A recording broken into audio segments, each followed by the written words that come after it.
So we are all here, Didn't right? too long. So- Yep, I have 7 o'clock. Not deciding on things. Okay.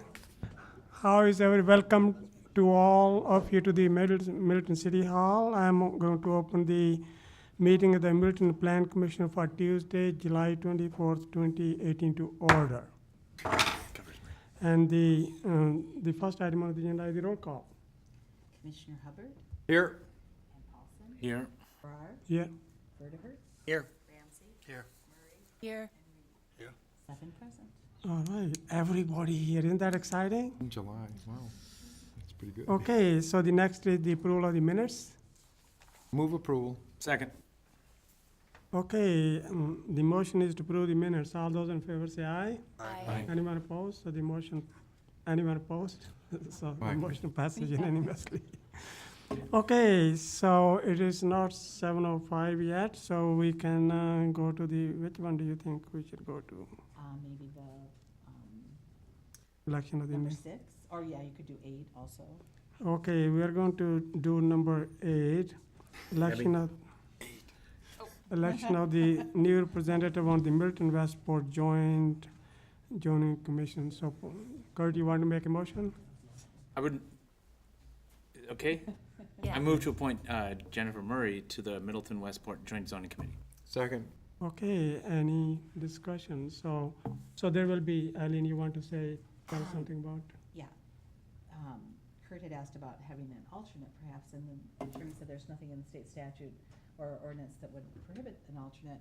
So, but he just recommended that we change our ordinance. So we can put that on a future agenda and change it and then have an alternate for them. Okay, any further discussion? So then the motion is to approve the election of new representative Jennifer to the Milton Westport Joint Zoning Commission. All those in favor say aye. Anyone opposed? Well, Jennifer is in unanimously. Wonderful. Okay, so we still have We could probably do number 6. number 6. Okay, number 6 is a request for specific implementation plan modification for signage. Milton Center Phase 2, 7601 Elmwood Avenue.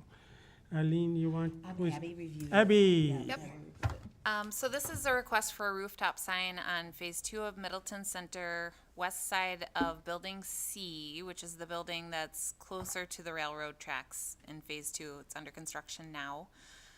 The sign request is for a beltline facing sign. I included language from our sign code, which states that no sign shall be mounted upon any roof of any building or structure.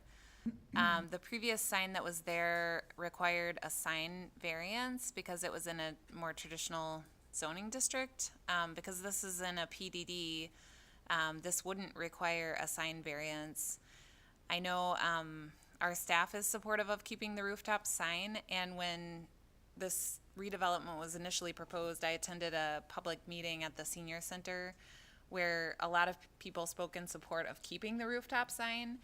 The initial desire was for the old sign to be mounted on the new building, and basically what they've said is it's less costly for T-Wall to just fabricate a brand new sign, and that way it could be LED lit and it would be more energy efficient. The letter height is similar to the letters on the old sign. The font is different. It's still, lit on one side only, the west-facing side.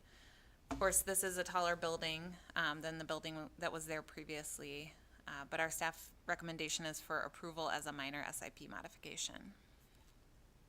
Okay, so I know we got some sign experts here. So David, what do you think? Big. Big? Okay, 55 inches high. well, they want it to be visible from the belt line, right?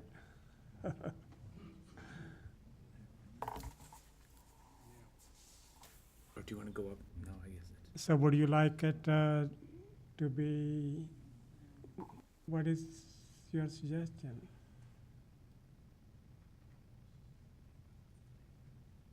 We have no No guidelines for this kind of thing, do we? Well, because it's in a planned development district, we typically review the sign by what would be allowed if it were in a more traditional district. And like I said, if it were in a traditional zoning district, in order to get a rooftop mounted sign, it would require a sign variance. When we did approve phase two, they did ask specifically, and the city did approve a Middleton Center sign, or at least to salvage the old one. And Abby, you might have said, and I might have missed it, how big was the old one? The old one, I can't remember if it was exactly 55 inches tall, but it is really, really close to 55 inches tall. It's within like a few inches in That height. became kind of an iconic sign, you know, people Yep. loved it. Like you said, people were asking that it be Yep. saved. Yep. Didn't the old sign spell center the wrong way, David? Yes. It did. Then they had to correct it. Then they had to correct it to the American spelling, yes. And in full disclosure, I guess I should also mention that when our city arts committee learned that the old sign was not being reused, they formally requested that the developer donate the Middleton letters to the city for a public art display. And he had tentatively agreed to that, but it hasn't been worked out because he wanted to wait and make sure that the new sign was approved before he gave the old sign to the arts committee.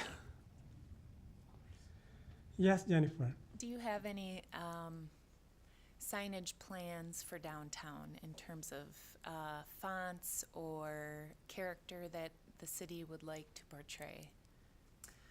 Well, we have a sign plan for what the city's wayfinding signs will look like, and I guess our streetscape plan kind of goes along with that, like in terms of, you know, the city logo on city benches and those kinds of things, but we don't have anything reflecting what we want to see on the design for a private building. So I have two comments on the sign. One is, I think it's lit up in white, and I'm a little bit hesitant in terms of that in the snow, what that might look like. I also, on an aesthetic side, think there should be a little serif to the sign, only because downtown Middleton does have some older historic buildings, and it is one of the that make downtown the way it is. I guess there's one other issue that I was thinking about today, and that is that Middleton Center is the name of the LLC of the 3 phases of the project, and whether or not it's appropriate for this sign to be reflective of that company in the future, and having an advertisement per se to such a degree. Not to say that it doesn't mark the center of Middleton, but I'm not sure that we need to have an advertisement so large on a rooftop. Your thoughts? Yes, go ahead. Go ahead. I like the concept of having a sign, I think, keeping with the historical precedent. My question is, has staff looked into any issues related to glare into neighboring residential buildings? We have not, but we can. Yes, David. In relation to the facade of the building, where is the sign? Do we know? It looks like it's right on. Above the roof line. Yeah, I assumed that it was right close to the edge of the building like the previous sign, but that's a good question. I'm not sure of that because the document that was included in your packet that shows the sign location was actually mocked up by our staff. So I guess, it could be here for all I know, or it might be here. Is anyone here from T-Wall that could speak to that? Oh, can you come up to the mic and address? Yeah, go ahead and identify yourself and address all the concerns which have been raised. Thank you.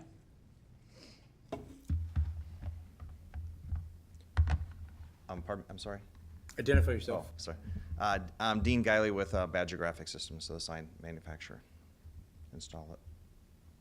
So is the sign really close to the edge of the west facade? or- Yeah, so my understanding is really close, and with Encore, the contracting company is building the frame that's gonna go through the roof where the sign will mount on top of that, so it's more towards the end where the circle is at. That makes it more important to the comment that was made about how this lights adjacent properties.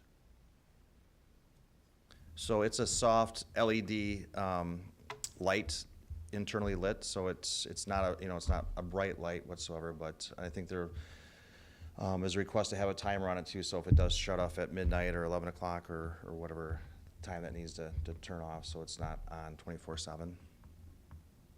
All right, there will be a timer? That can be included, yes. And And most signs that we do, we put what we can do timers is on. we can put a condition that says that you install a timer, and then if there's complaints, we set it to go off. Earlier. Or we can just choose the hours anyway, but. Correct. Would we also set a distance from the facade that it sits back? Would that be? We're not worried about I think sign there on the are, building, Yes, okay. a shed on the building to the south or the west. Well, Oh, there's the Facing the houses west. over West. on the other side, housing yeah, right across. right across the street, yeah, that's right. I think there's enough questions that of timer, location, colour, size. I make a motion to, sorry? Font, And maybe a photometric plan too, just showing like the lighting on the edge of the property. and I make a motion to defer this until some of those questions have been answered. Okay, need a second. I'll second. Okay, further questions now? Does that affect your construction timetable?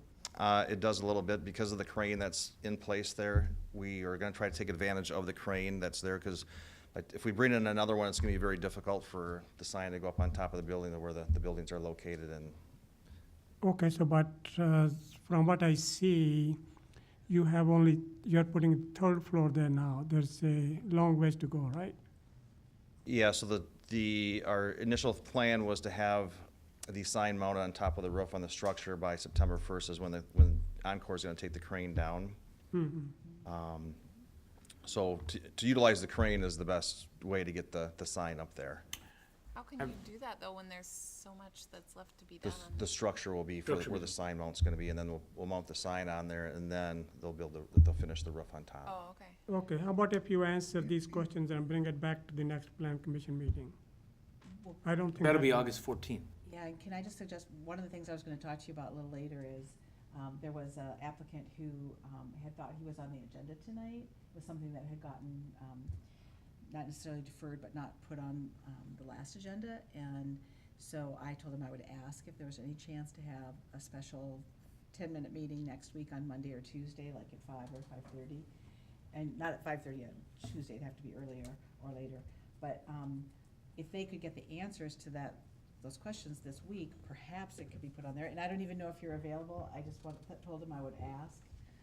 So, anyway, I'd throw that out there to see if there's any chance.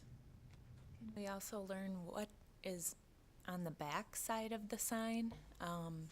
What it will look like from the Yeah. east? Yeah. I think you have a lot of questions which you need to answer. Yeah. So I don't think we can approve it now, but it is possible we could have a special meeting. And it has to go to the city council as well in any case, but.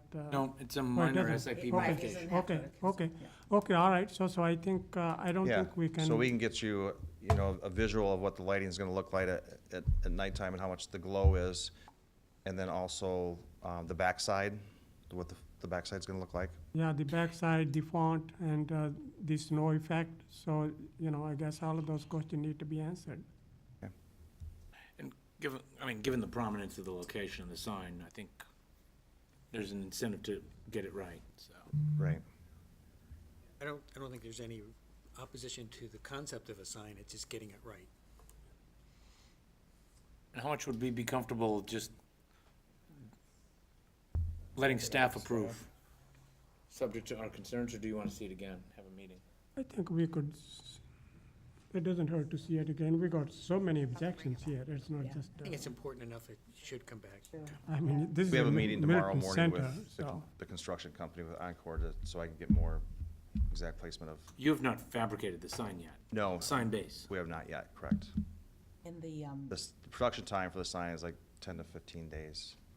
in the special meeting that I was gonna ask you about, doesn't have to be next Monday or Tuesday either, I just had asked, I was told this person that I would ask is, you know. Yeah, maybe that you if we could do send special some, you know, Dates or something, or we yeah, can some talk, couple yeah. of dates and see when it's open for everyone. Okay. All right, so the motion is to defer, and all those in favor say aye. Aye. Anyone opposed? So the motion passes unanimously. It's past 7:05. I'm going to open the public hearing for request for rezoning from Highway Business B3 to Planned Development District, General Implementation Plan, Parmenter Place, MIG Commercial Real Estate LLC, and Dusler Properties LLC, 3001 to 3101 Parmenter Street. So I have two people who want to speak. So the first one is Jean Antoine. Please identify yourself, and you have 30 minutes, so. Hi, I'm Jean Antoine, and I'm member 3010 Patty Lane LLC, right behind the apartment building, right behind the development that's proposed. I have a few concerns, and I wrote up a letter here because I didn't think I'd be able to get through everything. My concerns are a matter of the need for so many stalls for parking and the absence of the green space. I mean, it, according to C4 site information table, it says required parking stalls, 207, surface parking, 228, which leaves an excess or abundance, 21 stalls. And then there's underground parking, I believe, of 50 stalls, so that's 71 stalls more than what is put down for required parking stalls. So, and then with the no green space, that's concerning. And then noise admitted up on top of the building. I assume that 9.9 inch perforated metal, excuse me, has to do with the mechanical things such as air conditioning and such. And the noise of that on a constant basis and would be, I think, a little bit for the people that live in the area. And then outside parking lot, lights, location, and heights. The building, this is a 3-story building with a 9.9 foot, 9 inch above. It's only 2 stories. The buildings behind it, the apartments and such. And even with a downward light, that still would cast, a glare and such for the people in the depending upon height and location. And I'm just wondering if that is the case where the lights would be, and if there would be like a timer like was spoken about this sign previously in the previous thing, that the lights could go off at a certain time as to not shine into or cause problems for neighbors. And then there's a wall behind, right abutting up to our building, and I'm just wondering, what is that material going to be? How high is it going to be? And if there's any possibility when that is put in that it can be flowers, trees, something so that it would have a more pleasing aesthetic effect for the people behind.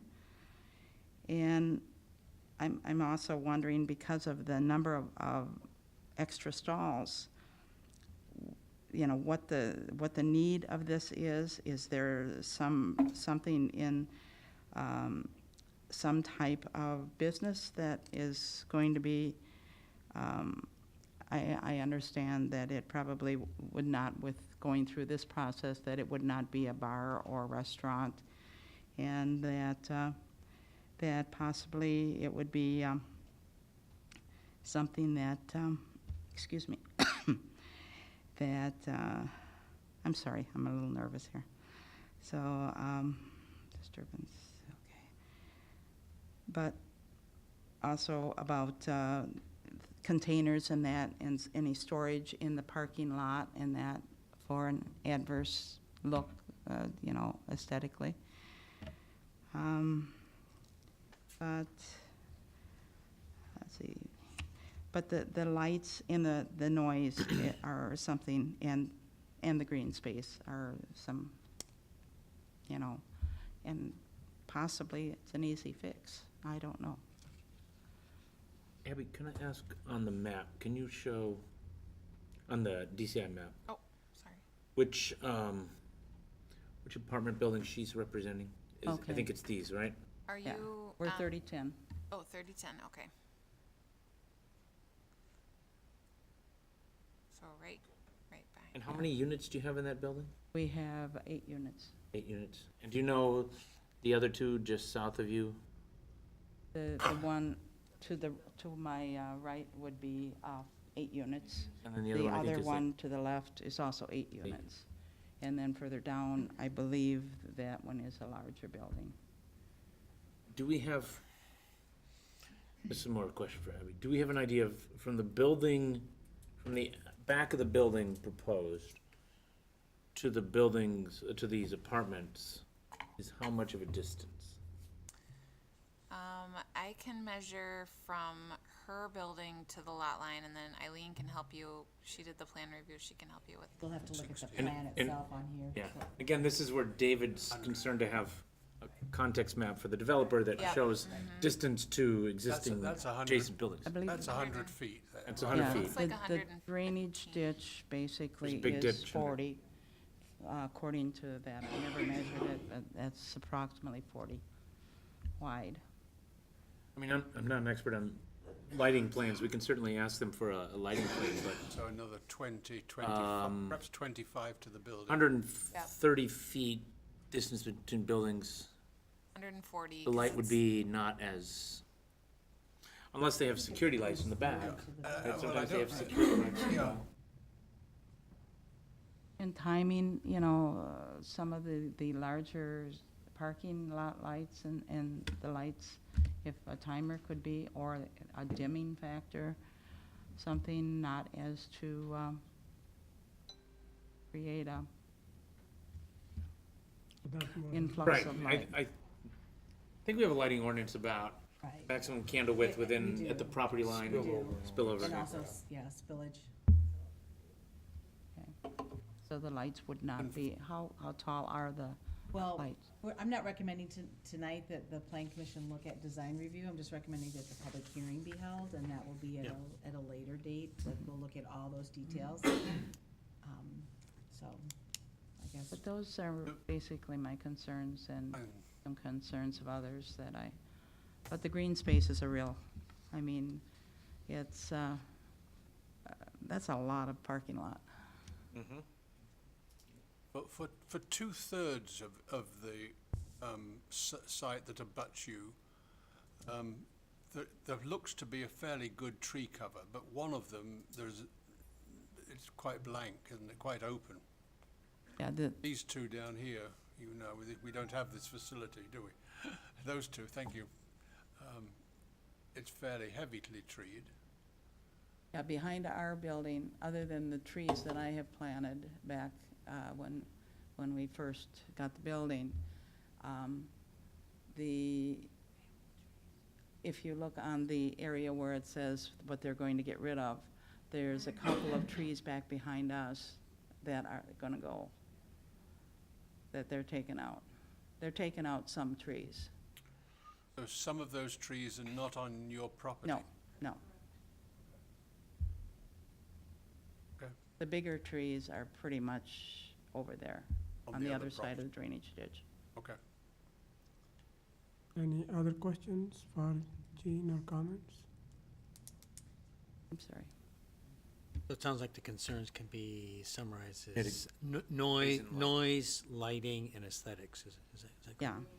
and green space, I mean. Green space. Green yeah. space, yeah. So I don't know why there are 71 more parking. Because one of the things they're hoping to do, because you asked them that when they came, or we asked them that when they came for their concept, they're hoping to also provide additional parking perhaps for Lucigen when they expand, but also they feel that they need this amount of parking, so. And I did explain a couple times, and I should explain for everybody that's here, and currently it's zone B3, so it could be permitted for things like a car lot and a bar or a restaurant.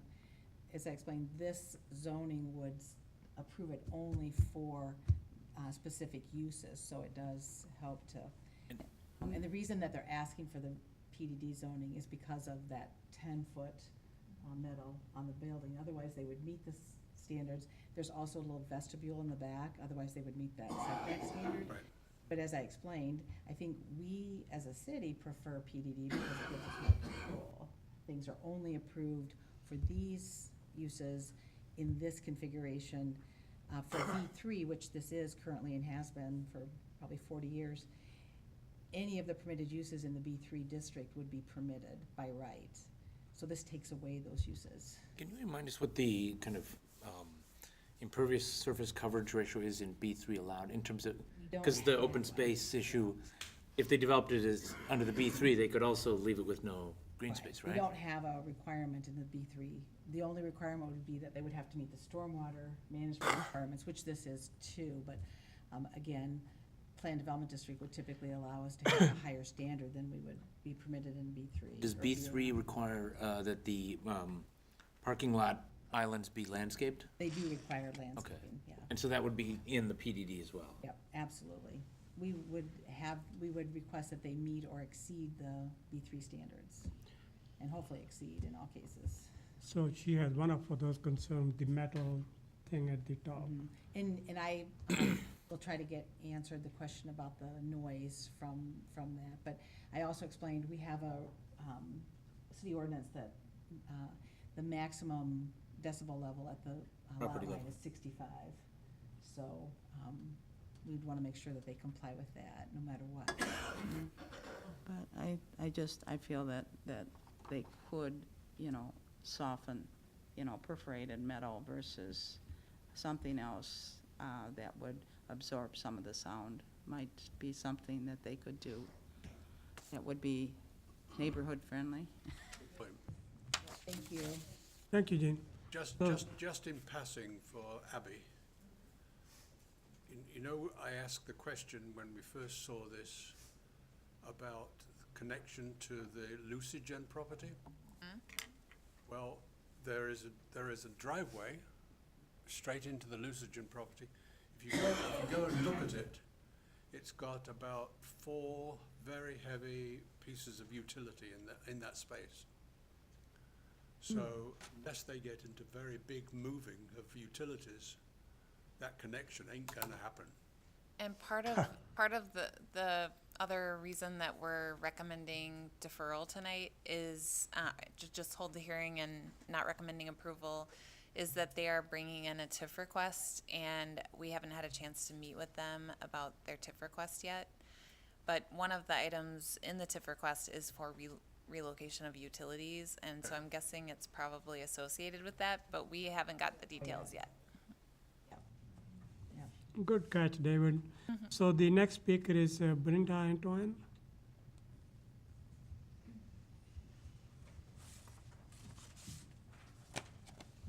Hi, I'm Brenda Antoine. I actually live directly where it would be my complete view. It would be the building, whatever they're doing.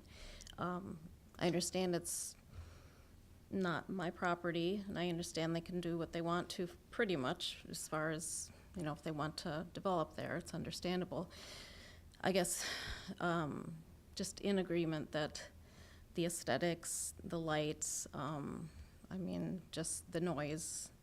I would very much prefer office or daytime things, obviously, to a bar. There's a lot of children in all those buildings, and they've actually enjoyed the land behind, so we thank whoever allowed them to play there previously.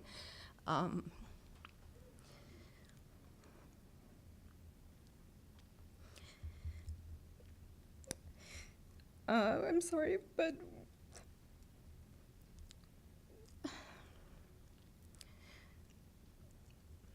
they're all pretty upset that, you know, there's a lot of animals and trees and things like that. And that was one of the main requests of the kids. I'm speaking for them. Just to have some green space of some sort, maybe one tree left. You know, it looked like it was just pretty much being just all complete blacktop, and I don't know. My heart is for the kids too, so that's about it. Thank you. And I guess I was wondering about the duration of the construction, like how long we expect, or the hours, things like that. I mean, We do have an ordinance that limits the construction activity, so they would have to obey that. I don't know, we don't know yet, because we haven't met, how long it will take them to construct it, but we'll find that out for you. okay. Thanks so much. We used to prohibit construction on weekends, but Right, but then. But then there was state a law bill- changed. Yeah, but they still have to follow what ordinance we do have. Thank you, Brenda. Anybody else who wants to speak? Anybody else who wants to speak? Okay, I'm going to close the public hearing for the request for rezoning from Highway Business B3 to Planned Development District GIP, Parmenter Place, Meg Real Estate. And we move on to the item number 2. And my recommendation for this is, as Abby said, we're recommending deferral because of the TIF requests that will be coming in, but also because some of the questions that we want to kind of coordinate with. I think it's an appropriate use as proposed. It's office use predominantly with a very minor retail component. And I do think, you know, we have to have a little discussion about the landscaping and the you know, stormwater management and all of that, but we will have that before it's brought back with them. And they have been developing the plans, you know, as they go, so this is a chance to give the input. So like Brenda had said, could we require the green space as a part of PDD and saving some of those trees? Well, you know, it's a balance between the economic development portion of it, and we can ask them to have additional landscaping, definitely. Mhm. The other thing we could maybe broach with them, I haven't had any of the meetings with them, so I have no idea if this is something they would consider, but I know on at least one other development, we reserved land for future parking. So if they, you know, rather than paving the entirety of the lot now, maybe they could, you know, pave all but 40 stalls and wait and see what the demand is before they proceed with that. That That's actually, worked well in the past. that would actually make sense, isn't it, so? The other thing might help is if there is if there could be some designated pathway through to Parmenter Street, you know, for the people in the housing to get to Parmenter Street, because I'm sure that's what you do now. You walk across there, right? Yeah. Yeah. Sure, can ask about that too. That could be part of the landscaping corridors. Yep, okay, yep.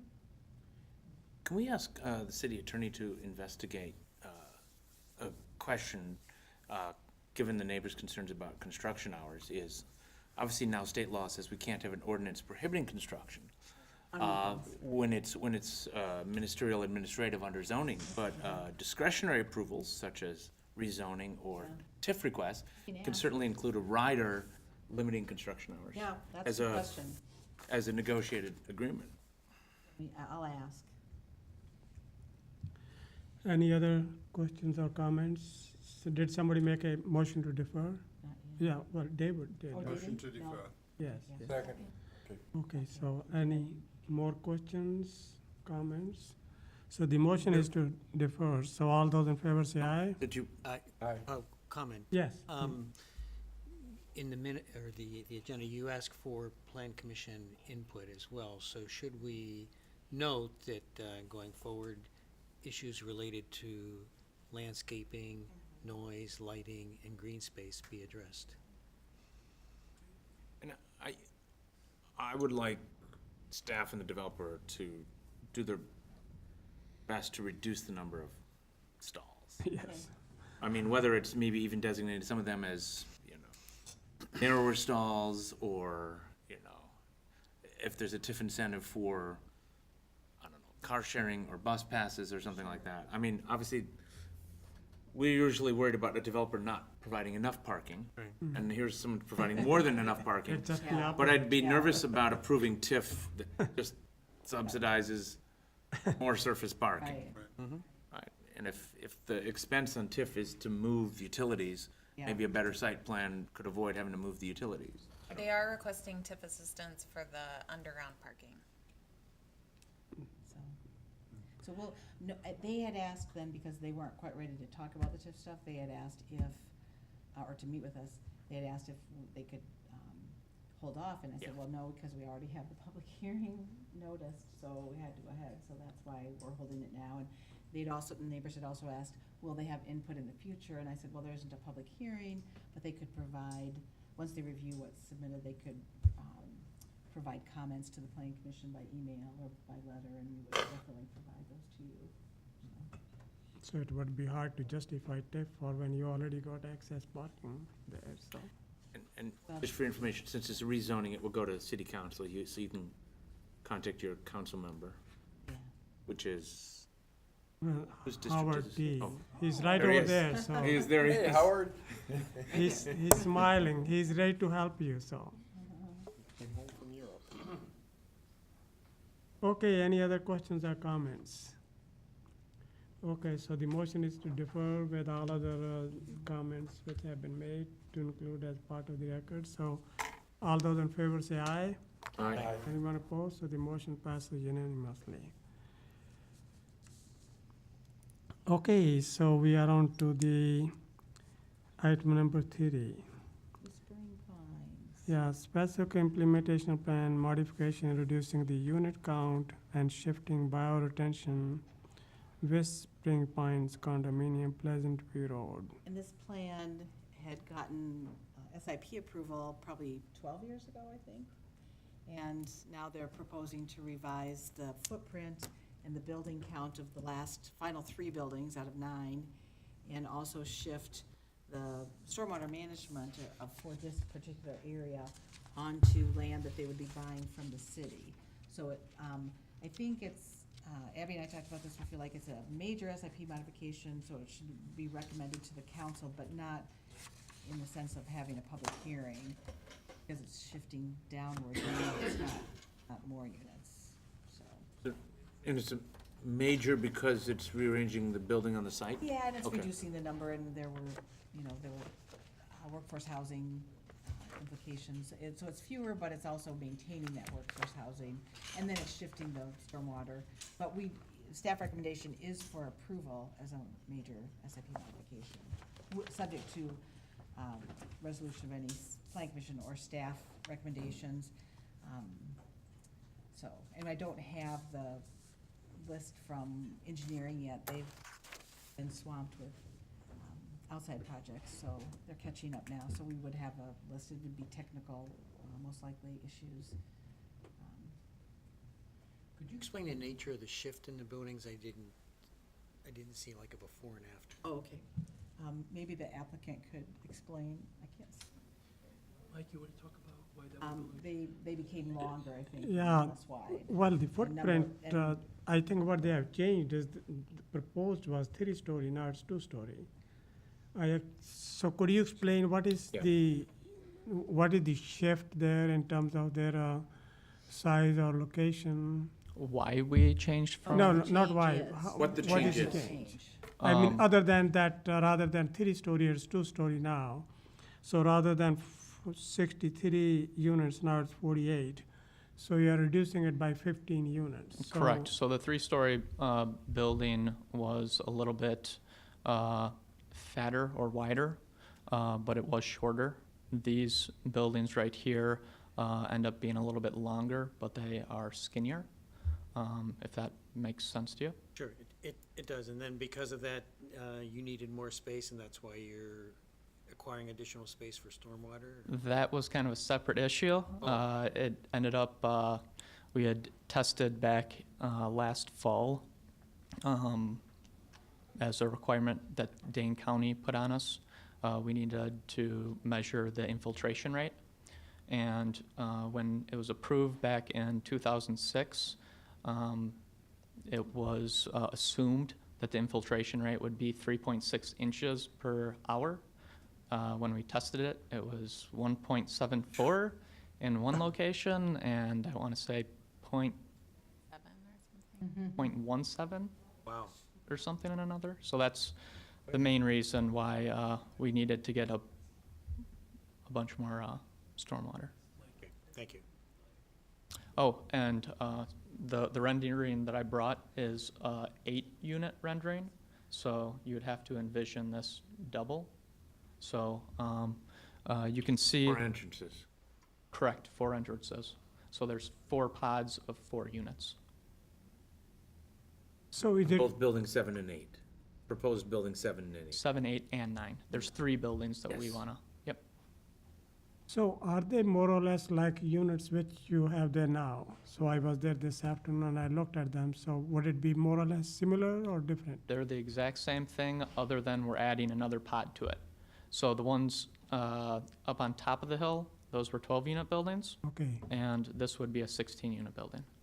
okay. And each unit is 1 story. Correct, they're ranch style. They're, how many square feet? I remember you told us this earlier. 1,000 square foot approximately, Like 3 or 2 bedrooms. 2 bed, 1 Mhm. bath. So that's the another change, so they have more 2 bedrooms rather than 3. So. And I'm sorry, you probably would answer this. Had we seen this proposed design change at Workforce Housing when we were looking at the TIF request? Yes, Okay, when we went through the TIP request at microphone, Workforce, sorry.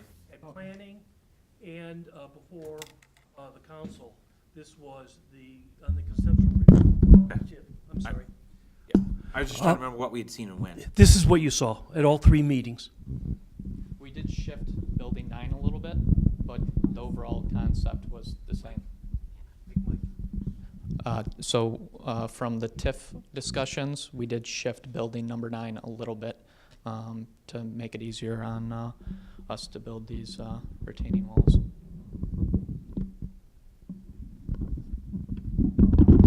Remind me where the cemetery is relative to these buildings. Sure. Give me 2 seconds here. Or Abby will do it here on the map. Yeah. She'll bring it up. She'll bring it up on the line. Yeah, Is Okay, this yeah. the cemetery? Yes, that is the cemetery. yeah, there we go. So the emergency To the access south. route would Emergency come access route is of off there, that yeah. same Correct. drive Correct. entrance. So I was there, why couldn't it be a little bit more north, then we don't even have to go to the cemetery? I Because it mean, would require another access point onto Evergreen Road, and we don't know that the town would approve a second access point. This uses the existing one. and that's sort of a gravel road, small, I And think. it doesn't have to be paved. It needs to just meet the needs of the fire department if it's ever needed. So, but we do have to have one in order for them to construct their additional buildings.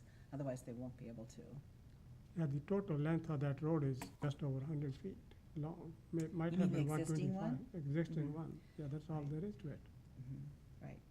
But that's state building code. That's not something we can Right. waive. It's, we That's- can't, yeah. yeah, we have to Oh, meet okay. it. Any other questions for these guys?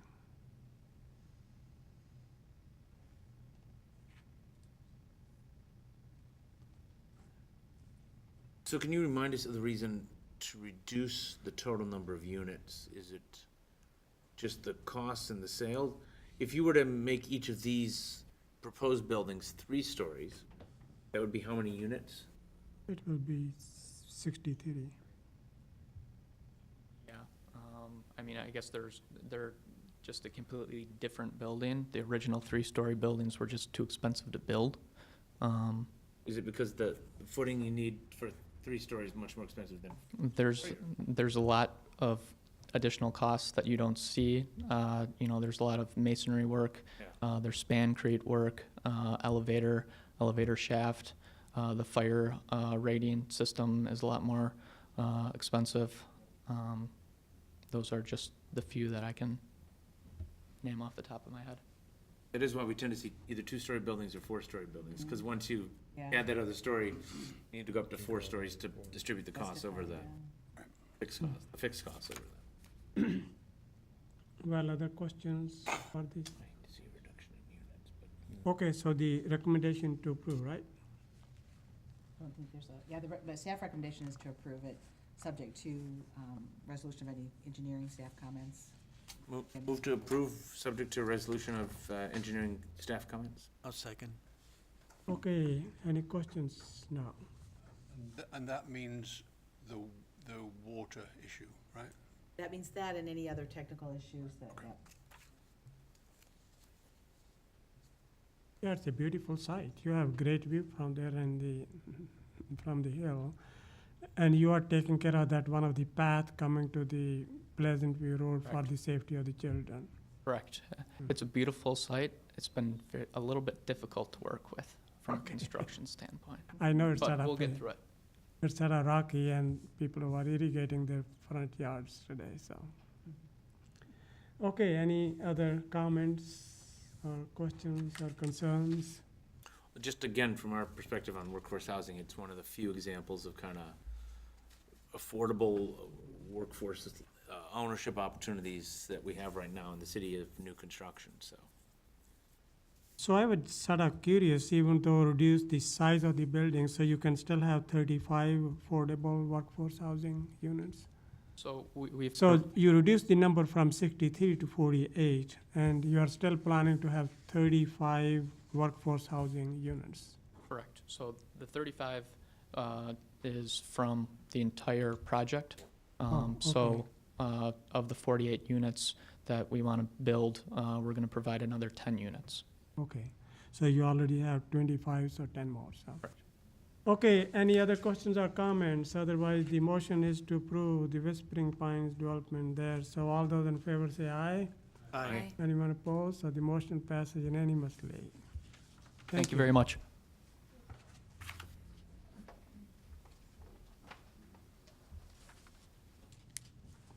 Okay, so the next one is a request for rezoning from Planned Development District General Implementation Plan to Planned Development District Specific Thought we already Implementation solved this Plan. issue. Trista mixed-use development including Middleton Market, 7622 Lisa Lane. So we have the folks from Trista here. So let's hear from them, or are you going to introduce first? I don't know, Abby handled this one. I don't know. Abby? Okay, so this SIP submittal is reasonably consistent with the GIP that was previously approved by the council.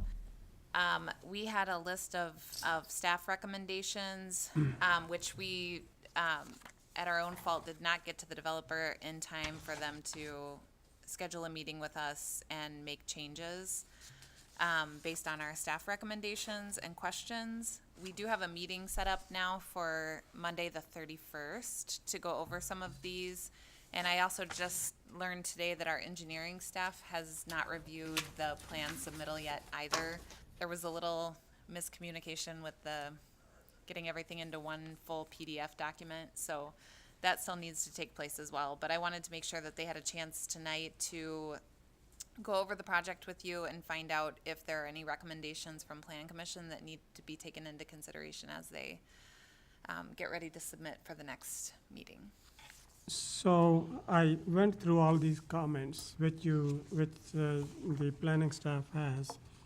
So a lot of them seem very, well, why don't you want to, which is really the major one? I saw some of them was, like, there's no window there and 2, 3 of them.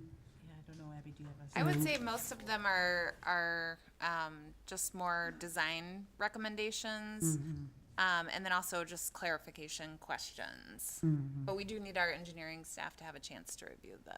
So these one you could meet with them and very easily, Yep, and we are meeting with them on Monday, the 31st. okay. So does that sound okay to you, Robin? Did you get it? Hi, I haven't seen, there's some new faces too. So I'm Robin Farrow. I'm the developer from Troista and doing the Middleton market. I want to have, since we were already on the agenda, what I was hoping to do is have our architects go over the design with you and where we are and actually answer a couple of the issues, but because there are probably going to be a few that we disagree with on the design commission. I think the big one on our side is the window size, based on what we've been doing as an audit in the area and my deep roots in sustainability and energy efficiency. So that's our goal today, is to have you guys look at where we are, make sure there's nothing that you're seeing that is issue or you'd like to have us look at, because we would like to come back for the next meeting and have approval on the SIP. Okay, all right, so go ahead. So let's see what you have. I was just waiting for our site plan to come up on the screen. There it is. There's a picture of you and your kids. Me and my kids. If anybody wants them, they're for sale. Looks like there's a couple new faces on the committee, so I'm just gonna kind of give an overview of the project again, just to kind of get everybody up to speed. Two very important new faces, yeah. Yes. So this project is located at the corner of Lisa and Laura Lane. It is two buildings, 263 total units. Both buildings are 4 stories. We have an entrance on Lisa Lane, goes right through the middle of the site, and then also an entrance that goes out to Laura Lane. Both buildings have underground parking. We have enough underground spaces for every resident, every unit, and then also surface parking. On the left building, right on Lisa Lane, we have about 12,000 square feet of retail space on the first floor. And then on the east building, right along Lisa Lane, we have about 18,000 square feet of a public market. And all of the parking for those two entities is either on the street on Lisa Lane. We have a parking lot east of the east building and another one west of the west building. That would get us all the parking that we need for patrons to those places. The main entrance to this building is in the west building. If you see the cursor there, off of the center drive, there would be a main lobby there and desk. What's that? Can you remind me, the west building has, you said retail, but some of that's gonna be like medical office. Yeah, that whole, Remind me how that fits in. yep. Where retail's been a weird word with this project, because it really isn't dress shops and tattoo parlors, maybe tattoo parlor, I guess, but it really is meant to be ancillary commercial services. And so we have an LOI with a wellness center. We've been talking to a dialysis center. We've been talking to, ironically, we have been talking to a restaurateur who may want the corner spot on the corner of Lisa and Laura Lane, in addition to coming into the market, the food hall and European market. So it really is meant as, think about dentist, chiropractor, that kind of commercial space, not retail space. And did you need extra TIF for tenant improvements, or you're good on that? I'm good there, thanks. Inside joke there. I guess the other thing that we wanted to point out, which is a little Yes. difficult to see. Just a minute, David has a question. 1 second. Yeah. When you're talking about the entrance, that entrance, there is a public entrance right the way through the building still at that. That is correct, yep. The public entrance connects the the parking lot on the west side, as well as the parking on the middle drive, and connects them to the market area. It's right through here, David. Sorry? It's right, can you see where my cursor is? Yep. Yes, yeah, I can Okay, see so it. it's Yep, right yep, through there on that building? Yep. and right through here on this building. Yep. Yep. And since we talked last, and I saw that you guys had made a comment, on comment number 1, originally, we were looking at probably a 6 or 7 foot difference at the corner of Lisa Laura Lane from the road up to the first floor of the building. That has drastically changed since we met last. We basically are looking at a whole different, yeah, it's gotten much better, and I think you guys will like it. So Wade Wise, Wiser Engineering, in between the GIP and the SIP in front of you here, we met with Gary Huth, and we basically had laid out 2 different options where the boring information, the groundwater, the suggestion and the proposal that we had originally was for infiltration. As we continued the design efforts and in consultation with Gary, we kind of came to the conclusion that this site was more suited for an infiltration fee in lieu of. And with that, we were able to adjust the stormwater management facilities, adjust the grade up and down, in this case down, to allow for a more appealing look from Lisa Lane and still meet the ordinance requirements. So that's kind of the change in how the building was higher before, where it is now, and that idea and that infiltration fee in lieu of will be presented to Water Resources here in their forthcoming agenda. So are you going to reduce your number of ponds from 7 to, you have about 7 sites for the water, right? Or is that going to stay? It's probably going to stay. It's a very tricky site in that it's so flat out there. If you drive by, you'll see that it's so flat. So the Yeah. way to control and manage the water is to have stormwater facilities that water is flat, and it allows us to take advantage of grade and situations where the ponds fill up and then the storm sewer takes over from there. So that is the reason why there are multiple stormwater facilities. Where's the storm sewer in here? Which way does it flow? So ultimately, everything gets to the northeast quadrant of Lisa and Laura, southwest corner of our site. Okay. From there, it goes west.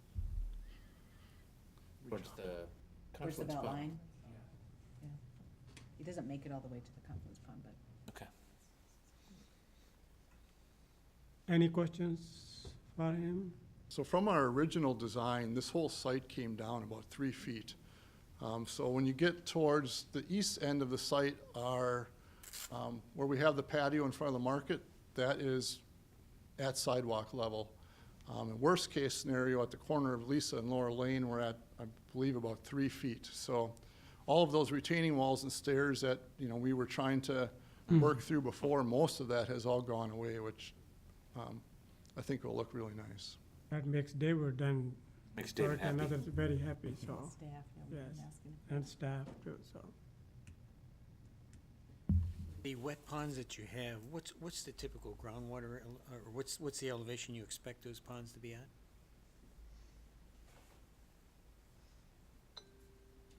So those ponds are typically about 5 feet in depth, and the groundwater is at an elevation basically at the bottom of those ponds. So the borings would suggest that the groundwater elevation out there is just around 5 feet.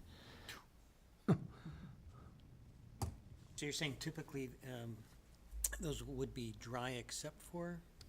No, they're planned to be wet detention basins, so they would have safety shelf, and they would be permanently a wet pond, the bottom 2.5 feet. Okay, So. thank you. Mhm. Any other questions? Well, one other question that relates to the next item, I guess, would be, there were questions early in previous meetings about the dedicated right-of-way. They have shown, right? It's not on the CSM, and I talked with our city attorney about that, and he thinks that it needs to be included. So that's one of the things we're gonna talk with them about next Okay. week. There's a reservation on the Yep, CSM. reservation for 25 years, I think we had decided on. Yep, okay. Thank you. Okay, other Can you, questions? can you go back to the agenda where it lists all these items? Sure. I think most of them are just very technical, but. A lot of them had to do with drawings that we were, Oh, okay.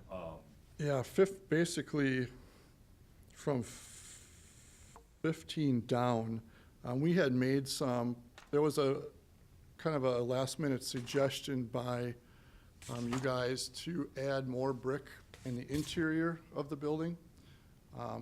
We raised all the brick up in that interior courtyard, and not all of the notes got caught up with the elevation. So that's what most of that stuff is, and that's an easy fix on our part.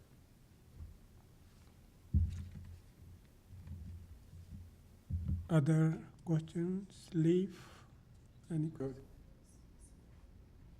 Anyone else? What was the Windows issue? then? Yeah, well, Remind me what that was. probably the biggest thing is the window size. Are we talking on the apartment or on the retail side? Talking on the Apartment. apartments, I'm just looking for which number that was, number 11. Yep. The windows appear to be the same size as previously submitted, which you're correct, they are.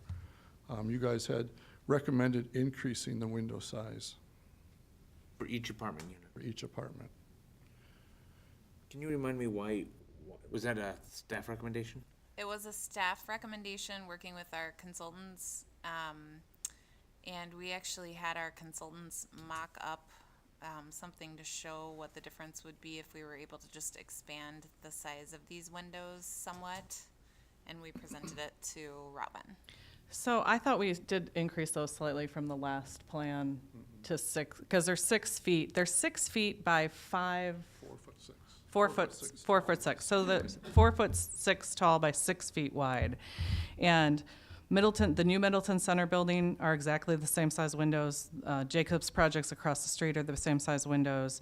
Market West has very similar windows in most of their facades. There are a few that have bigger windows, and we do have bigger windows in some of our corner units.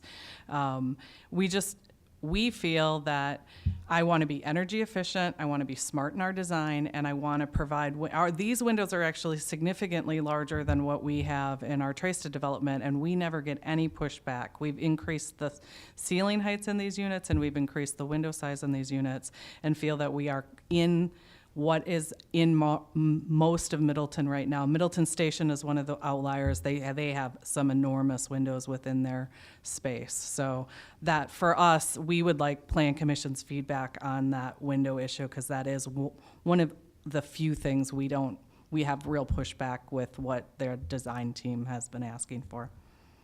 So why? Because that increases, higher ceiling heights and more window space increases energy costs. Significantly. It changes your HVAC sizing ratings, how much your run times are on the units within, especially in air conditioning situations, because apartment buildings don't have the same kind of shielding that a residential house window does with trees. And we have some trees going on site, but third floor isn't going to have that kind of shading. We do things with solar heat gain coefficient on window glazing to try to help that.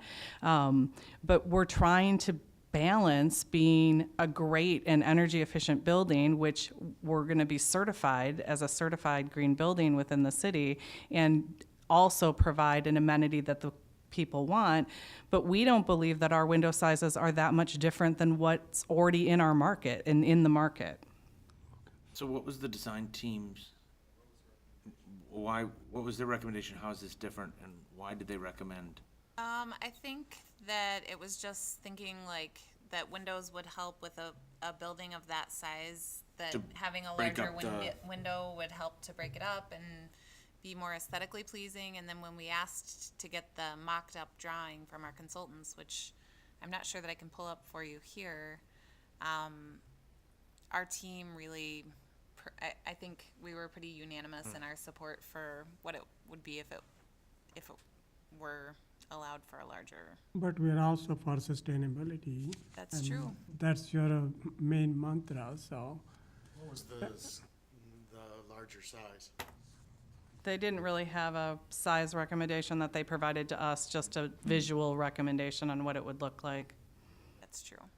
Can you give us Which I can get some on the back of the GIS. envelope calculation, because I know you've done this with other agencies.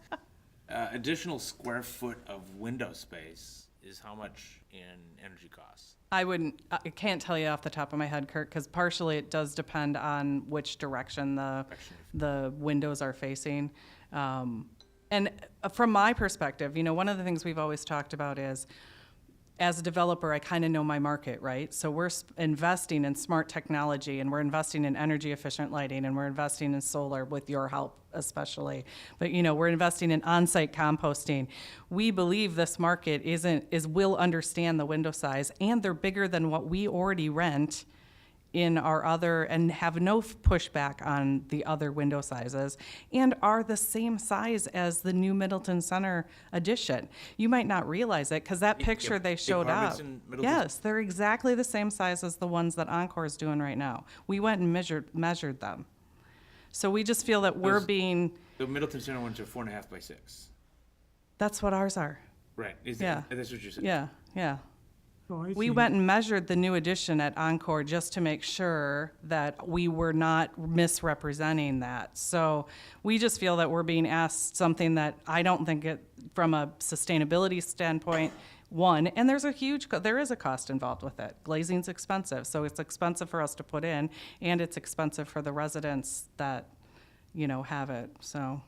Well, if it's comparable to Milton Center, comparable to what Klein is doing there, I see no sense. Well, And except it has to those be buildings energy have cost. less of a kind of big facade that needs, they don't need as much breaking up. Well, right? I Milton think Center is pretty huge. I mean, it's the same, the It's number of. huge this way, not this way. Not long Right. facades. Yeah. Right, Oh, I not long. see. But those Klein's buildings are, they're about. Klein's 100 buildings are pretty close to the same square footage as Yeah. ours are if you take Yeah. the commercial out. And they're right Yeah. across from there. Yeah. I mean, that's what we said 6 months ago. Other than the retail, these are the Klein buildings. Right, The yeah, owl-shaped, yeah. the footprints are almost identical. Yeah, well, I guess. So this is the document he's pulling up here.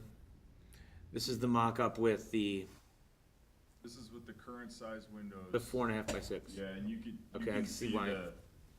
the amount of glazing that we have in certain units. You know, the corner units have a ton of glazing because we've got them I'm sorry. They're gonna pay more for it. I see now why the design team wanted bigger windows. Just looking at it, you can see why. I mean, these corner units are pretty much all glass in here because they're all being shaded by the decks above, right? So we can get away with that from a sustainability standpoint, but these over here that are exposed, you know what I mean? That really opens them up to get beat up pretty bad. Now this is And you pay, tenant pays the heat and electricity, or you do? Trying to remember the structure here. So, the model we're looking at is we'll pay heat and, because we want a really high efficiency heat boiler system, and so that would require us to pay for it, and they would pay air conditioning. Air conditioning will be a higher burden on this building than heat will be. The mass that you get with the heating helps a ton. Any other questions? I think I like Well, if this- it's comparable to Klein, comparable to Milton Center. I don't see, we want to go for sustainability, so. Any I'd other be curious what questions? David thinks. Is there any other, What do you think, David? break that up some? Look, I mean, they look square on that graphic. Even though they are 4.5 by 6. I'm sure that this is a computer-generated graphic, so they're presumably not square. Yeah, that helps. Hold on, we'll get you there, David. 1 second. So I you mean, can at see that there- level, that doesn't look bad. That mock-up. That looks better. That looks different than the perspective drawing. We really put a lot of effort into, as we discussed before, breaking up these walls with a lot of indentations, a lot of material changes. And you've got the glass on all the balconies as well, right? Correct. Yeah, Bigger glass doors. I mean, there is a ton of glass. on Which this. is the facade, the east elevation of the west building? This one right here. Yeah. It is, okay. So that was this is the one that was done, that perspective drawing.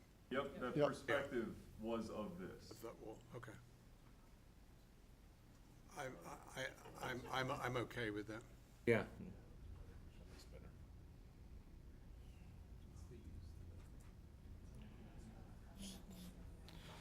So are you looking for, you're looking for motion tonight? I believe so. We're just recommending Recommendation to- right? deferral. And, you know, any additional comments that you want to add? And it's a recommendation to the council. No, it's a recommendation for deferral. Oh, for deferral, Yeah. okay, sorry. Which one? That's right, because we're having a meeting on Monday. There's one other Sorry thing. about Yeah. that. The east side of the market? Yeah, there's one other item that I want to show you and get feedback on. Can you put it on the rendering though, instead? Oh, You know what I yeah. mean? So the, one of the comments coming from Plan Commission, or from design, which I really do understand, is when you come down, Parmenter Street on, that's Lara, I think. I hate the two L's. I wish it was like Bob and Lara Lane. So when you come from Parmenter into the site, that is the back side of yeah, that's perfect, thank you. That is the back side of the market, and everything on that wall is back of house. It's storage and coolers and refrigerators, but I do understand how design team said, you know, this is what you're gonna see when you're starting to come down the drive. And so one of the things we're looking at is adding a window as it wraps around the corner, because that would actually wrap into one of the there's a full-service restaurant slot in the building, so it would wrap into that restaurant. But then in lieu of doing the brick and windows on the rest of the building, what we've been talking about and have never showed is doing a old school art installation that would mimic an old machinery, food type of pavilion, and that's what that space on the right-hand side is intended for, is to have this, it probably won't say it, but you know, the old hand-drawn produce sign with the baskets of flowing fruit. That's the wrong image, but it's the right feel. You know, the Pike Place Market has their big fish that they light up, and so that's kind of the intent of that space. But we just kind of wanted to get the feedback on, you know, does that work for the Plan Commission in that location, as opposed to wrapping that in brick and adding windows in places that will end up going into kind of empty storage spaces. Oh, actually, I But it- like the art, and you're also going to do the landscaping here. Yeah. So- Yes. And so I think, yeah, I'm for art and landscape, so that's good. I mean, as you're coming on Parmenter, on Lisa, there's gonna be right, there's a wet pond there that'll presumably be landscaped. Right. Break up that hard edge of that building. Yeah. Do we have the landscape plan? We submitted that, right? Yeah, I do have Okay, all right, yeah, we have the landscape plan. It should have been it was submitted, right? Yep. Yeah, Okay. and it's in the packet. Okay. So we're talking right here, right? Pull over the, Right here. Yeah. Who's in our design team? Oh, just the staff and consultants. Who is the consultant? Who's the consultant? Annual. Manuel. Can't see it, but what's a WBC? what's a WBC? Look at them look at it. That's like, they can't see it either, David. The trees that are in there. Oh. I can't see. I think they're bushes, aren't And they? so, Yeah. now I'm confused. The recommendation previously had been to wrap that in brick. Well, to Whatever. do window, like it would look at the front, so windows, Window and brick on that Brick. sidewall, even though it's empty space, right. or back of the house. But see, for us, when we were designing, it's back of the house, but I get that, Front of the market is. it's front of the market as you come in, and that's why the team a while ago was like, oh, let's put a big, you know, it's implemented. If you've been into Mount Horeb lately, they redid the farm implement store, and they did one on the side. They took the old farm implement and redid the painting and stuff. It looks amazing, and Colectivo's been doing it in a number of their locations. You have it in Greenway Station too. Yes, right, and like Greenway Station. No, I think I like good. something new, something rather than just, some old things. Abby would like some art there, and I guess, They are pretty no, cool looking. I Yeah. think, I think I am more for it. And we are for sustainability as well. I think I like those things. Good. Kurt, you had something? No, I was gonna ask David what he thought. David. I think that I'm not worried about that bit of wall. It looks like it's got some fairly big trees in front of it anyway. What about signage? So, can you show the signage, where By signage locations The, would be? that bit of the perspective that you were showing with all of the brackets and the solar screening. We have a vertical sign that we're showing on the corner of, No, I'm thinking about the market. I know what you've done elsewhere, but When he did the fly-through, we saw a sign. can you go back to that perspective that you were having? That right there. That's Now, there's going to fly-through. be lots of people in there that want signage of some kind. Each tenant will have a sign. No. No? So a food hall never outside signs, Right. you're a destination. The food hall itself is a destination. So there's there's a market sign at the corner of our new road, which we're calling Robin Road, and Wow. Lisa Lane. Innovative. I get to name it, right? I'm gonna name the backside on for my husband or son, something like that, but, so in the corner here, in the key entry, so there's two entries, there's a back entry and a front entry. In that corner entry is where part of the Middleton Market signage will go. And no, the individual vendors won't sign outside, and that's pretty standard across food halls. Yeah, also pretty standard that it is very large lettering, Right.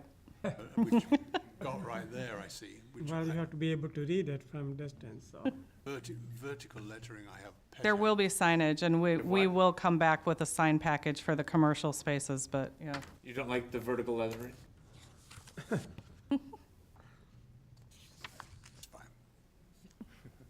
I think it looks nice. I think And the, what will be the name of the apartments? We had that issued, right? So I'm 98% positive it will be traced at the market. So Middleton Market will be the site, and traced at the market will be the apartments. Okay. And when are we thinking of starting, Robin? So we have a permit in currently for demolition, right, Tracy? Dewatering, barring no issues here with design and things, we're gonna start dewatering in August with construction starting in September. Okay, so let's ask any remaining questions so that she can answer it now, so. Do we have a motion to defer yet? And the motion to defer still works fine with your timetable? Yeah, that's fine, as long, Abby's and I have been working on coming, because normally you have to have 3 weeks, so I'd have to turn everything into day for the next meeting, but we're working together to get some of the small changes done. And This will be if we on the- defer, then it doesn't need that time application. Right. Motion to defer. Any further questions? So as Abby would say, we are for art, we are for sustainability. So, yes. All right, all those in favor say aye. Aye. Anyone opposed? So the motion passes unanimously. Thanks, guys, I'll see you in 3 weeks. Thank you. George? Well, I better get my barcode back. You missed tenant improvements. Yeah, don't lose that, we're being in trouble. Oh, what? Oh, and, you had the CSM, Abby, what did you want with the CSM, same deferral? Deferral. That will require some modifications. Move to defer CSM. Okay, Second. certified. Okay, any questions for CSM deferral? Okay. Motion was made, seconded. All those in favor of deferral say aye. Aye. Anyone opposed? So the motion passes. Wow, we are done with everything. Oh, Except Goben. Goben cars. All right. Number 7. And Certified survey map and design review for Goben cars, 7613 Century Avenue. And they did submit a revised plan, and there's a lot of good things that they made the changes of. I did just put together a few comments, and I didn't finish them until 7:15. Oh, So sorry wow. about that. Yeah, but I thought maybe I could just run over them before they. Yes. Is that okay? Yes, yes, Eileen. Eileen is on. Okay, obviously, this is a permitted use said that last time, is permitted by right, meets the minimum building setbacks and height maximum. One of the things we looked at, and again, I really need to blow up the landscaping because it's so tiny, so I'm trying to, but what I could tell, the best that I could tell is that you meet about 70% of the required points if all of these parking spaces were considered to be, you know, spaces for people. But a lot of them are display areas. I looked at a couple different plans to see what we'd done in the past. For Middleton Ford, they had about 80% of the points, and you can tell that they have pretty heavily landscaped. For Lexus, they actually met 100% of the points. That's across the street and down the road, past the Beltline. Middleton Ford's directly across.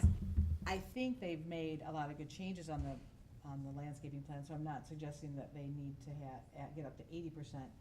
But I do think they maybe need to add a little bit more landscaping. One of the things I would suggest is that the concrete car display area, not having the one on, because there's no permitted by right on that, I would suggest not have the one at the Laura Lane, Century Avenue exit, or entrance, or intersection, sorry, and have the one off of Century Avenue toward Zimbrick, and then use the area, that concrete display area, for more landscaping. And I think if they would do that, then I think it does meet a lot of the intention to soften. On the lighting, I don't know, I didn't have time to see if there was a revised lighting plan, but I think that still, it does need to comply, and I think the last one did not. It was too high of lighting at the property edge.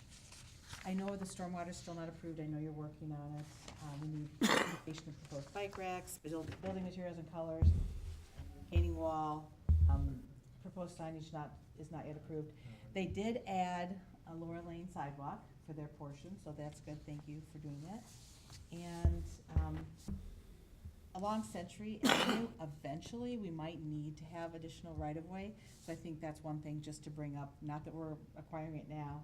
And as far as potential future right-of-way along the south property line, I guess, and I put this in writing, I feel like Trace has reserved the 51 feet, and they're going up through their property and along the north. If we wanted to have a public street in the future, that would be enough, and we do have reduced right-of-ways in a lot of areas. That would allow for 2 10-foot travel lanes, curb and gutter, a sidewalk on one side, and 8-foot terraces likely. To me, that road's not gonna have a lot of through traffic. It's gonna be people that are coming from the Tracer development to get to Laura Lane or vice versa. So I think that from my perspective, and I know other staff don't agree with that, and it's really a plan commissioner council action, but I think the 51 on the Tracesta is enough not to have the 15.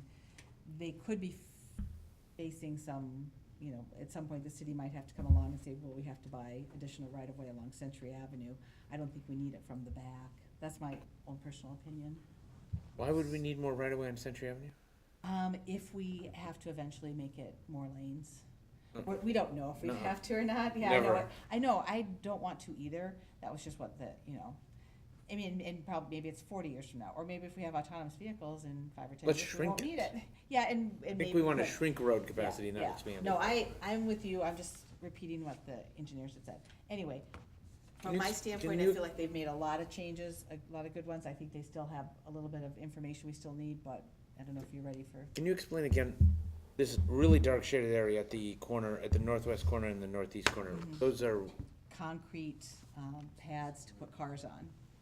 Those are display pads, yeah. oh, so like they have it, okay. In our, And Ford has room for 3 cars, but they're moved back behind their stormwater Lexus has one, management. true, They probably do too, but Middleton Ford has double the frontage on the street, and they have it all together in one, and moved back, pretty heavily landscaped, but moved back behind their pond and their fountain, so. and we do really need that path because we put our signs there too. Like on the east side, I have it the exact same way, the store we built 3 years ago, and it really does come off right. And I don't mind landscaping in front of it or around it, like we did that, on the east side as well. I don't want to lose that pad and that image of that corner. That's kind of why, that's our like focal point, you know what I mean, to the whole property. Not that I don't understand what you're saying, it's just that those display areas are huge in the car business. you know, to the store being successful. It brings your eye to it and makes it look clean like a car dealership display should look, you know. It looks Not, like, not that I know what you're saying. by the way, you have good commercials. Thank you. I got my daughter in it now, and she's way better looking and way better at it. You both are good, so it looks like we need a lot of discussion here for approval. Just throwing these things up. for the So, conversation. so let's have yes, David, so let's begin. Eileen, I should know the answer to this question. Who provides trees in the tree lawn, in the terrace? The city does. If, in a subdivision, the subdivider does initially. That's what I The thought. city's responsible once the subdivision's turned over. It strikes me it would help enormously, this scheme, if there was a plan to put trees in the tree lawn. Where? On which side? In front of it. Along Century Avenue? All the way around. You don't want them in front Laura of Lane, we likely Century would. Avenue, do you? You mean like you're talking between the sidewalk and the road? Yes. I don't mind trees spaced out, you know, every so often. We have that actually, our site in Madison over there. Now, they were there by the city as well, but I'll make a deal with you. If you let everything go good here, what if I put those trees in for you and it doesn't cost the city anything? That's where I'm heading. I like your style. Yeah, I think that would actually look good, you know. We have them, I like that sort of thing. That'd be points towards the landscaping.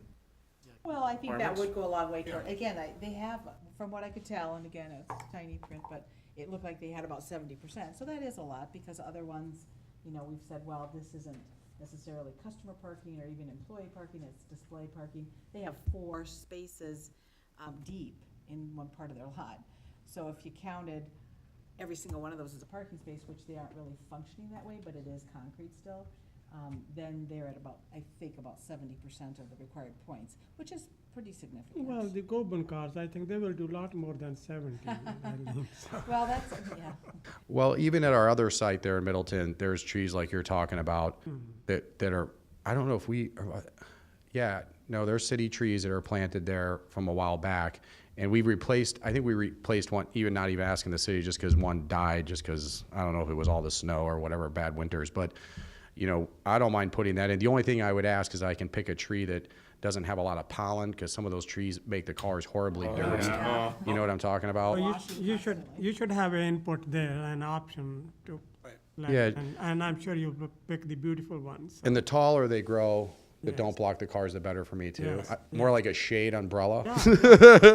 Save you on energy, more sustainability, as Abby would say. I think that that's not a bad idea, but he should work with Mark.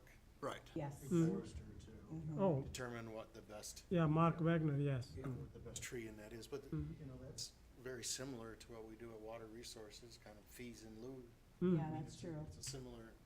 And Mark will also have to approve the landscaping plan too, so. Yeah, but no, that would be great. Can you go back to the agenda? Yes, Kurt. No, I'm just trying to remember. Is this a PD? No, this is just a CSM. It's design review and certified survey map, yeah. Oh, wait. This is, This so number what have 6. we already, There, it's, have, yeah. have we already done an approval? No, Okay, so this is it was design review. deferred on June 12th, and Okay. then they've been working on it, and You still can though, it's okay. so again, yeah. I met with the architect and the engineer the second week of July, and then they resubmitted last. And are they doing is this gonna be a PDD or is it No, it's straight B3? B3 zoning. Okay, so it's just design review and, And so, and I just tried to list the issues that are still outstanding, the lighting, the signage. those Which are the lighting won't be a problem. I can have electric construction put that together, and I told them to go by what city of Middleton, because they did my lights over there too. So I don't know why it came out higher than it should, but they'll redo it. Addition of Yeah. and the stormwater management. And again, I think it's, you know, the planning commission discussion, again, some staff do feel very strongly that they should have 15 feet on their property, and that's their stormwater area reserve. But again, I felt like from So a the street CSM? standpoint, 51 feet of right-of-way on the Trace to one would give us enough for a public street for a fairly low volume. so currently there's The CSM is, you're basically taking that parking lot Yes, from Dogtopia. from Dogtopia Yes, and adding it to your parcel. correct. Yeah, So that's what the CSM is. And right. the issue is whether to add right away on the southern part. Well, or reserve it. Reserve right away. As Abby was talking about on the Tracer one, they'll be reserving 51 feet for future right-of-way. Or not, yeah, Tracer will be reserving 51 feet. Does that mean I could lose some of my land? Is that what you mean? That would be the issue that, staff brought up a month or so ago. I I definitely, feel like we could have a fairly low-volume public street in 51 feet of right-of-way. So how do you feel about it? So well, you don't have to take 15, you could take smaller amount too, right? Right, but if we had again, So what is the width of, what do you think, Well, if what width you think we would need there? I mean, we can't give you legal advice, but there's a difference between if we reserve future right-of-way on a CSM, the price that the city would pay versus if they had to condemn it at a later time if it was part of a property. right. Are you talking about like it would go on that road, it would go into my display cars? well, there's two issues. One would be, our engineers mentioned that in the future, it's possible that Century Avenue would be needing to be widened. But I agree with what you're saying, Kurt, about not necessarily having that. So that would be in the front, and that would be where the city would need to step in and have a road project and negotiate with you and purchase it. The other issue is to the back of your lot on the southern side, Tresta, the project just to the south of you, is gonna have a 51-foot reservation of land along a portion There's of their already- northern property line. And they're, that's for a potential street in the future, a public street. So, but any reservation on the south side looks like it would mostly cut into Stormwater management. that stormwater Yeah. easement area, Right. not into your display area. It would be. Yeah, I mean, if it doesn't affect my site and just goes in the stormwater, now the front there, that would be a problem, like if you widened out. And that would be at some point in the future or never. I like never's great. We don't know. Yeah, as long as it won't affect my operation, you know what I mean? Like, if it takes parking stalls away, that front row away, that'd be a problem. But like on the stormwater, as long as it doesn't affect my site, if you need a few feet back there, and doesn't affect my project. I don't know, the traffic. And how much that's was, gonna- what was the recommendation, 15 feet? Yeah, that had been talked about, to have 15 feet to be able to have a 66-foot right-of-way. But again, the amount of traffic on that street is gonna be pretty. Two 11-foot lanes, 8-foot tree lawn, 5-foot sidewalk, One side, curb both sides, gutter. only comes to 48 feet. Yeah, and if you had to, yeah. Do we do 10 feet Okay. travel lanes here? Or Yeah, you 8 could do feet? 10. You could do 10, that would make it easier. But you could still, you could do 10 or 11 and just vary the width of the terrace. And the sidewalk would be probably 5 feet, but I think it would only be needed on one side, but you guys might. So feel then we differently. already have 51, so All right, yeah. That would be exactly 51, which is, anyway, again, I'm kind of a lone wolf in that with the staff, so I don't want to present it that that's a unified recommendation, that's just how I feel.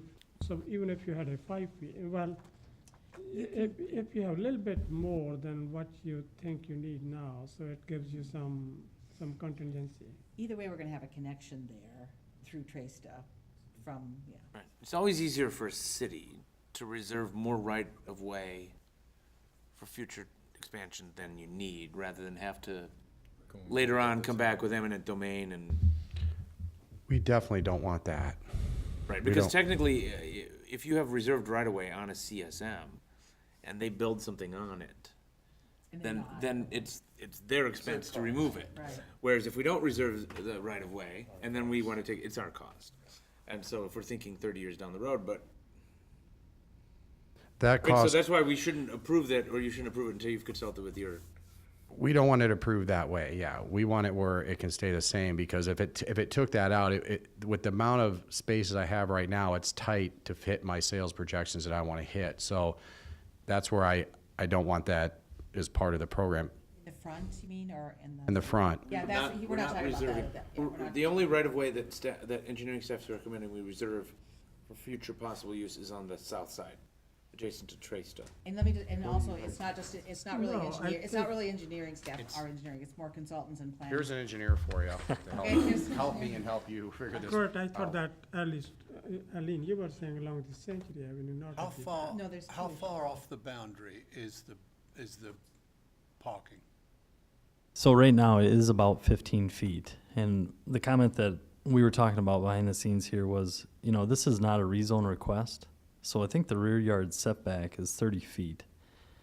You know, and in that sense, the CSM as proposed has no reservation for right of way. There's no building going in there. It's to be a passive use green space for stormwater management. It lines right up with the doggy daycare too, and the other, and Yeah. Zimbrick property as well, so I mean, Well, and I'm not even certain if we can attach that as a condition to the CSM, if what the CSM really doing is just adding that parking lot in the northwest corner. And again, that's where I was saying, and so it isn't our engineers necessarily, because I think they feel like that's not absolutely necessary. I think it's some of our consultants are saying too, the 15. But again, I looked at the 51 feet and said 2 10-foot travel lanes, 2 5-foot curb and gutters on either side, a 5-foot sidewalk, and 8-foot terrace. That's a pretty massive road within that, Yeah. so. And that's 51 feet, it fits, without the extra 15. But I understand what you're saying too, Kurt. If we Right. reserve- Right, I mean, that's the principle is reserve it for future, but, that's a good and Wayne suggestion. and Jennifer know where I'm coming on this. I mean, I like the idea of road diets where we're shrinking travel lanes and not Me too. designing to the green book of the engineers all the time Right. for 60 feet cartway width in a small area. It doesn't I'm look. fine not reserving that. Thank you. Same as well. I think 51 feet is adequate for servicing what we need. Yeah. And then the other issue is, we'd also talked about and I gave you guys a copy of the parliamentary area concept plan. It's at your place. Yep. And that shows at least a drive connection up to Century from Lisa Lane. But again, it seems to me that the compromise was made that it's going through the Tresta and over to Laura Lane. So it's not getting to Century, and that would be the only other issue, and that would take a part of this. Yeah, that'd be. Well, and I think that plan was designed for a different plan that's going in there today. That whole road design. Central office. Yeah, that's right. And the idea there was to break up such a huge block. If you're gonna have Right. retail and offices, you don't want a super block of those. Right. You don't want a road right through a car dealership. No. No. And the nice thing about the car dealerships too is, from a business traffic standpoint, it's the lowest traffic business you can get. Like, you know, we're only selling maybe 2 cars at one time. On a Saturday, maybe 4 or 5. You have never more than 5 to 10 customers in the site at one time compared to any other type of retail business. So it's a very low traffic business to begin with. And one of the compromises might be to provide some pedestrian connection to that area, but also perhaps the potential that you might want to connect through to that street too, as just a way out of, not having to go on Century. I don't think, yeah. Compromise, not at least Well, and extra. even on my site in east side of Madison, I've got all these sidewalks that go all around it, and I have to tell you, I've never seen anybody use them. You know what I mean? Is yours on Stoughton Road though? That's probably, No, it's over by Home Depot there. Okay. But there's like, even that goes around back, and, I mean, it's a great walking area, but I've never seen anybody walk there. Like, they just don't seem to walk around car lots that often. If they do, they're looking at cars, they're not like on the sidewalk.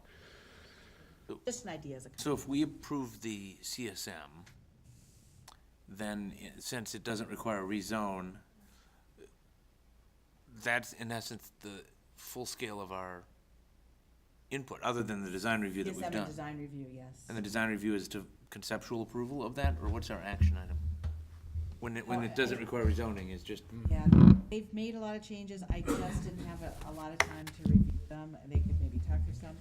I tried to list the outstanding issues still to be resolved, so I guess it's up to your comfort level about it. I don't know, I know they want to keep moving, and that's why I went ahead and put them on today. So do you want to work through these issues, or what would happen? or can I we know vote to it's- approve and let staff deal with? Yeah. Because the comments that are left seem technical rather than having to come before us again, or, The one addition, we talked about it. We can handle all the technical stuff. We really can. One addition is the parkway trees, right? Parkway, yeah, terrace trees. and Terrace parkway. trees. And I'll do that. I think that's a great idea, and I'll pay for that. What about, just went out of my head. Oh, what about the building materials and colors, the architects here maybe? You guys wanna talk about that at all, or are you fine? It matches what you have existing. Yep, and it's all quality stuff, like it's a block building. Yeah. Yeah, Brick, it's brick, yep. It's Cream City brick, or? It's like a cream with, and then it's got some other brick in it for decor. Like the bottom is actually like a red brick, and then it's got like a cream brick on top. And it's all really quality stuff. Have it on the, What do the city staff look at that? Elevations have it. I mean, well, that's more of a plain. Here you go. Here's like the stone that would go on the bottom of it.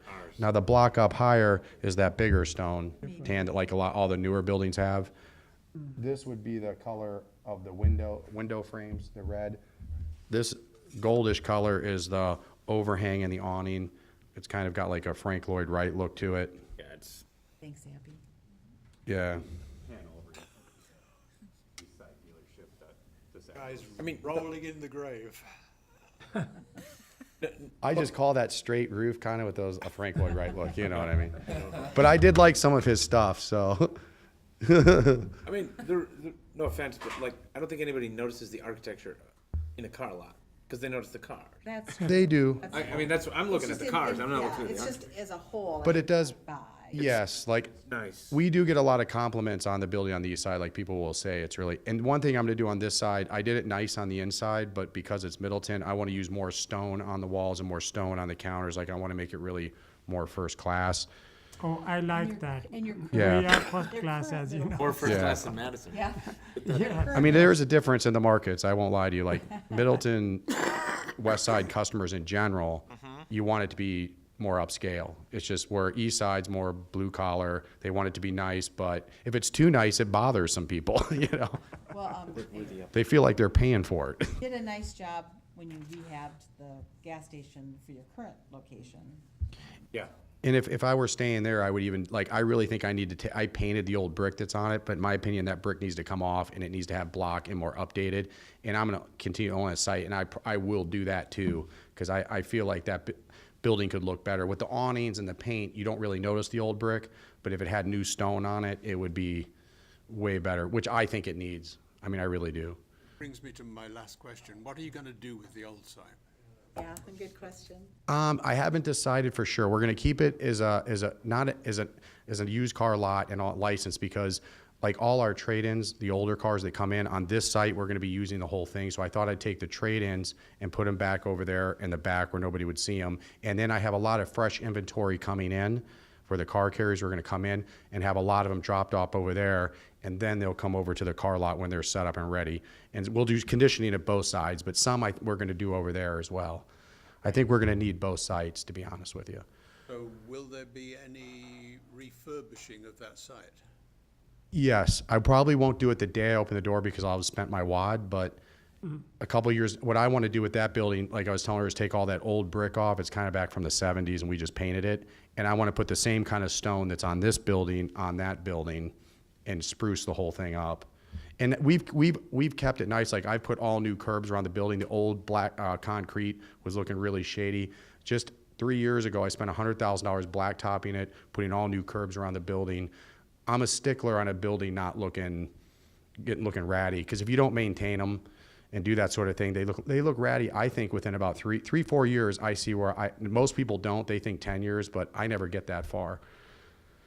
Well, you want it to look good, so when the customers come, the appeal matters. So. That's right. I mean, even when I go places, I look around, and if the building looks not maintained, it bothers me. Yeah. I have a property in McFarland that I rent to Luke's Cafe, and it was an old Dairy Queen that I kind of fixed up. And something that always bothers me, there's always weeds sticking out, and just little things that he could do that would make it look nice, but he just doesn't do that. Abby, could you go back to the site plan just for a minute? I just wanted to talk a little bit more about that display area at Laura and Century, because that will be, across the street is Merit or their future project. So I don't know if there's some ability to make that a little smaller and have a little more landscaping in front. That's a good Back idea. it away a little bit. It is only 2 feet high too, just so you know. Yeah, It's really low. Yeah, we just want to make sure, is it completely out of the vision triangle for sure? It is. Okay. Yes, it's even, my east side are about 5 feet high, and this is only like 2 feet. It's- Right, but it's low. if it's 2 feet and there's a car in there and it's within the vision triangle, it's not going to meet the requirements. So I just wanted to be sure of that. Right. I don't think you're gonna have a problem there. It's about as low as you could go for Right, but display. again, 2 feet's fine, but then you add a car and if it's in the vision triangle, you haven't met it. So I put the little cool cars up there, no SUVs. No big trucks, right? Well, on the vision triangle, you measure 15 feet on either side of your property, and then you draw a triangle. So that's just what I would be concerned about. It should be outside of the vision And there triangle. can't be anything in the vision triangle? The only thing that can be is either less than 30 inches or greater than like, I don't know, 3 feet or 4 feet. No, it's more than that. It's like 5 feet. I can't remember the exact, because we don't normally have something that's higher, but that would be like a canopy tree. Yeah. That wouldn't show it. Just eyeballing it, you know, if these are 9 wide, it looks like Might be. it would be But just okay. be sure that it's. Okay, But but yeah, we're it going might to be a make good sure that that double is the check. case. And does it, are you gonna have one car on there or 2? Because could you make it smaller We're gonna enough? fit 2 probably. Is there any chance you could just have one and have it narrow and? If I didn't give up the 5 parking spots in the plan for your other landscaping, we'd be good. Well, it's not actually my landscaping anymore. Why I say yours because you I guys know, are the, you know what I mean? I'm kidding you. I really need to be able to fit 2 up there, just because I angle them like that. But it really won't block with the 2 feet. Like on my east side, I have it even higher, and it hasn't been, and I have it right out on the corner of where it's. There's 2 issues. One is the blocking, but then the other is just the display. Because there isn't a requirement or a permission for you to have that. That's something that would be allowed by design review. The plan commission doesn't have to allow it, so that's the issue. Doesn't have to allow what? Does not have to allow a car display area in that location. Or even just say that's separate from the parking area. you know. Well, as long as you make sure that the vision triangle requirements are met, that should be okay, right? I Well, mean, And the, And we want also, to make sure that that part is handled. we did increase, Elaine, the landscaping around that. How much percentage do we do? We tripled the landscaping around that already too. Just in the revised plan, since we were last here, we did more there too. I just wondered if a compromise might be one vehicle and have a little more landscaping around it again, but it's up to the plan commission. Really, where there's 1 or 2, it's probably gonna be the same disruption anyway, to be honest with you. But on the east side there, I have 1 corner where it all comes to a corner, and we have about 4 cars up there, and it's not even a problem. But I don't put SUVs up there, I put cars, because the nice cars, like the Lexuses, the stuff that's gonna, Not worried about the type of car, it's just more the use of it. Right. It's more of an average. my honest opinion is that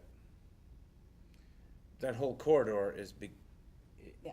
is, it's. Auto row. Auto row, and so a little more landscaping is not gonna Okay. soften up the whole, I mean, well, and if you But compare it want to to, make sure it's I'm- compatible with Oh, I mean- everything else there, so. yeah, and I mean, we're not gonna approve any intrusion into the vision triangle. Is that actually state law, or is that our ordinance? It's our Right, regulation. but we're not doing that. Mhm.